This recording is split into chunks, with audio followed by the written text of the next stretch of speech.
So hello everyone, आज से हम स्टार्ट करने वाले हैं हमारी नई series PYQ series of NEET and JEE. तो आज हमारा पहला क्वेश्चन है जो कि पूछा गया था नीट 2022 के अंदर। So first question is among the following which one will have maximum loan पे रिपल्शन इलेक्ट्रॉन रिपल्शन। आपको इस क्वेश्चन में बताना है कि किस इन चारों ऑप्शन में से सबसे ज्यादा इलेक्ट्रॉन इलेक्ट्रॉन रिपल्शन होगा। अब ये क्वेश्चन पूछा गया है वेस्पर थ्योरी से, valence shell electron pair repulsion theory से, जहां पर हम ये पढ़ते हैं कि सबसे ज्यादा लोन पे अगर रिपल्शन होता है तो वहां पर bonds are kept maximum apart. So question solve करते हैं। आपका फर्स्ट ऑप्शन है SF4। ओके, सो इसको सॉल्व करते हैं SF4। अब इस क्वेश्चन को हम ट्रिक से सॉल्व करेंगे। फॉर एग्जांपल सल्फर आता है सिस्टिक ग्रुप में, तो अगर कोई भी एलिमेंट सिस्टिक ग्रुप में आता है तो उसके वैलेंस शेल में कितने इलेक्ट्रॉन्स होंगे? 6। तो यहाँ पर हम लिखेंगे इलेक्ट्रॉन्स कितने हो जाएंगे? 6 हो जाएंगे।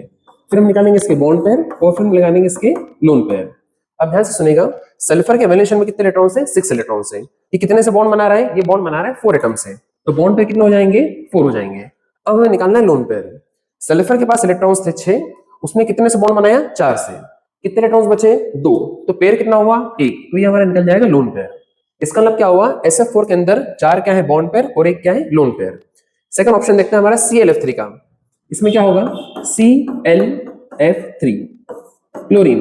क्लोरीन आता है सेवनिन ग्रुप के अंदर, तो अगर कोई भी एलिमेंट सेवनिन ग्रुप में आता है तो उसके वैलेंस शेल में कितने इलेक्ट्रॉन्स होंगे? 7। ये बॉन्ड पेयर कितने बना रहा है? ये बना रहा है 3, क्योंकि क्लोरीन जुड़ रहा है 3 एटम से। फिर हमें निकालना है यहाँ पर लोन पेयर। अब कितने इलेक्ट्रॉन्स थे?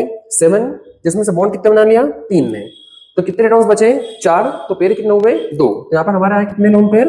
2 लोन पेयर। अब थर्ड ऑप्शन है हमारा XeF2। इसकी बात करते हैं, XeF2। अब आपको पता होगा कि ज़ीनॉन आता है 18 ग्रुप के अंदर, और अगर कोई भी एलिमेंट 18 ग्रुप में आता है तो उसके वैलेंस शेल में कितने इलेक्ट्रॉन्स होंगे? 8 इलेक्ट्रॉन्स होंगे। ये कितने बॉन्ड बना रहा है? ये बॉन्ड बना रहा है 2। अब यहाँ पर क्या निकालना है? हमें निकालना है लोन पेयर।